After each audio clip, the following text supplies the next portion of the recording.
at the age of 18 months when he and his family lived in the US and where diagnosis at birth is not compulsory as it is here in Australia now. He and his family moved to Australia because, thank God, healthcare here is cheaper and easier to access than it is in the United States. He's a full-time student at the University of New South Wales and he is completely unstoppable. He will not take no for an answer. He has a boundless enthusiasm for everything he undertakes. Ladies and gentlemen, it gives me great pleasure to introduce to you Mr. Cody Sheehan.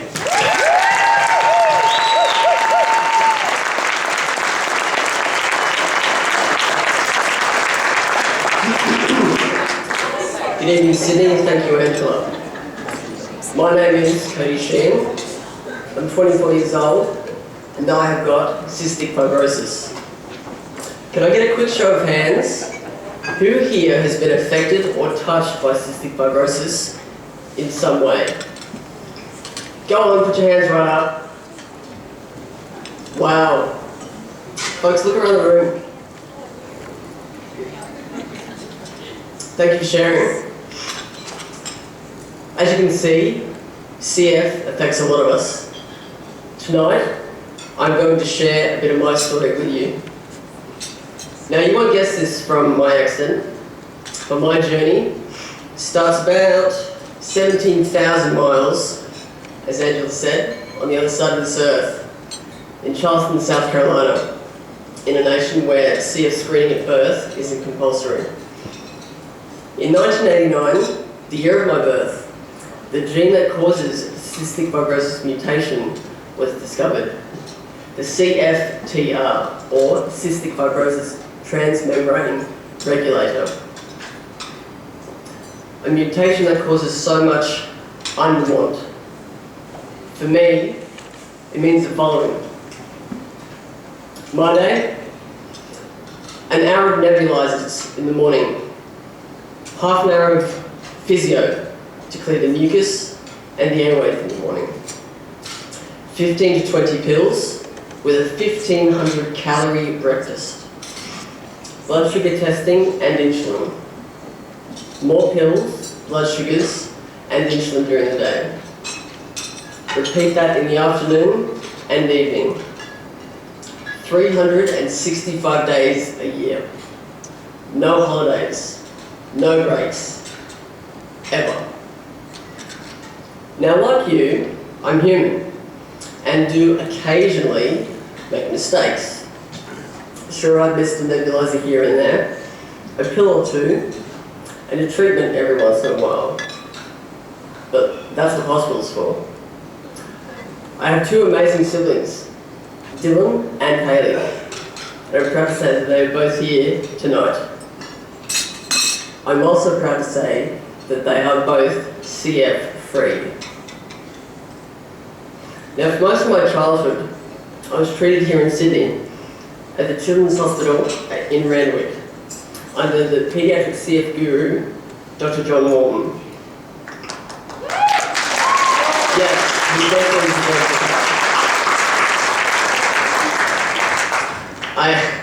I fondly remember him asking me if I'd had that big steak yet, to help me put on weight, because, as you can see, I'm not the biggest guy around. Back then, things seemed simpler, much simpler. The tools and equipment for testing and measuring the lung function were quite big and scary looking. I was always afraid of doing spirometry, every time. Clinic was almost never fun. The fun only came when I was strapped to an IV pole for 2 weeks in C3 South with a fellow CFer, Scott Dean. We CFs often nickname ourselves sisters with a CY and fibros. We would terrorise the nurses' station, or be locked in the silo room for hours on end, or until the physios came at treatment time looking for us. It was different then. We actually shared a room occasionally. Unheard of today. but it made the experience a tad more bearable. Seeing someone go through the exact same thing that you go through. Most teens live between their school and their home lives. I, like many sisters and fibros, live between school, home, and hospital. Or, as Dad referred to it, the slammer. It's in high school where you really start to notice yourself and the differences between you and your peers. And of course the similarities. But for me, it was definitely the differences and the voice in my head saying, why am I so different? It wasn't until a diagnosis of CFID, cystic fibrosis related diabetes, that I wanted to find answers for myself. So, being the tech-savvy guy that I like to think I am, jumped on the first computer I found, opened up Google, typed in the words cystic fibrosis, enter. Now back then, the life expectancy for CF was in the late 20s. 10 minutes later, after hitting that keyboard, I looked like I had seen a ghost. I was scared, pale and depressed. I didn't know what to do. 80% of what Google spat back was the same cold, hard, sinister statistics about CF, all pointing to one thing: time. Is my clock really running out? So after a couple of months of hiding, being scared, depressed, and not having a clue what to do, I thought, this is no way to live life. So I made a firm decision. I am going to take control. I am going to make my time in this existence, on this earth, count for something. Or I'll go down trying.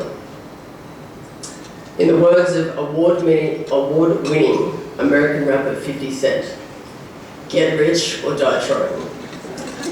I'm going to give it my all. Thank you. Now, since 2006, I've had the privilege of experiencing lots of travel. I've studied with the greats at NIDA, National Institute of Dramatic Art. I discovered my love of coffee, dance, business, and honed in my skills as an entertainment manager. But life isn't without its curveballs. A little over a year ago, I went what doctors like to call pansotyping in 2 days. My blood pressure dropped. My heart rate went up. My red and white blood cells through the floor. And my platelets, well, virtually non-existent. My immune system shot. I had a slow and potentially very fatal gastrointestinal bleed. I landed myself in a high dependency ward in Westmead Hospital for 5 days. Nil by mouth to 3, which for an already weight challenged CF bloke, yeah, that's what I needed. Not. So after a series of blood tests, daily blood tests, the direct cause, still unknown. It was the single worst experience of my life. The worst part was, my family, my security blanket, my go-to advisors, my lifelines were overseas. I remember one morning, my phone rang. It was Haley. Hearing her soft, sweet, angelic, worried voice, I simply couldn't hold it. I felt the cascading drops of tears pouring down my face listening to her, trying to say the simplest of words with two nurses at my bedside. I've never been so worried, scared or fearful about the future. What was next? A year and a bit on, I'm still here, standing in front of all of you tonight, stronger, healthier, and more determined.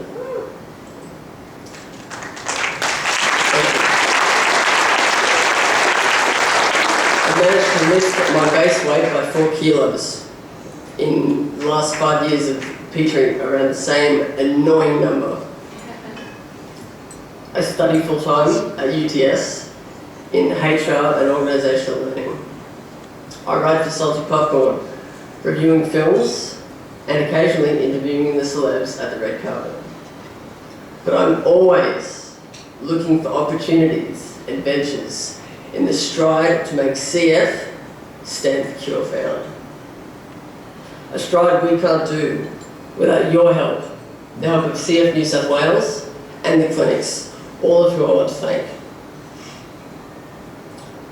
I want you all to take something away with you tonight. Time. It's our most precious commodity. Myself, my sisters and my fibros know this.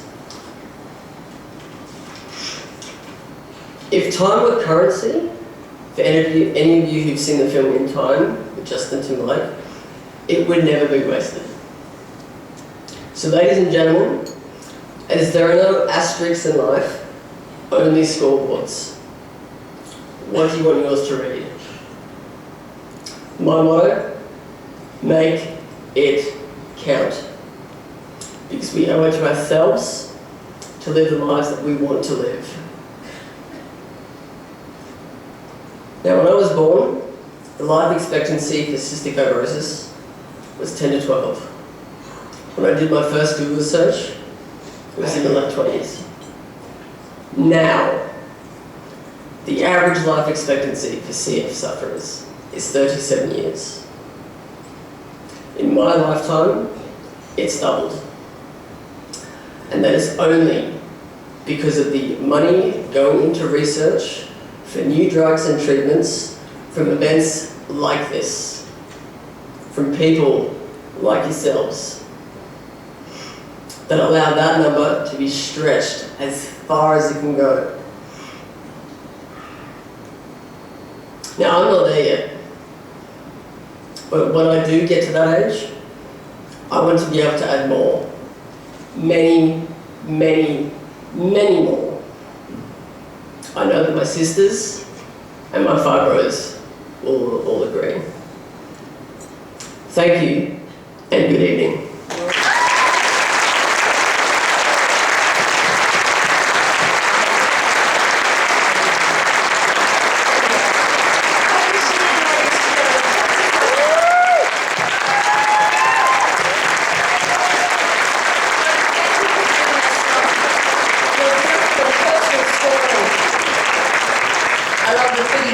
Kind of reference that was especially meaningful.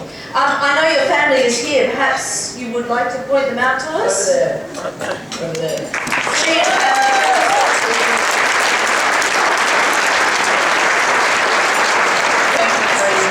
Thank you very much for telling us your personal story. It's very meaningful.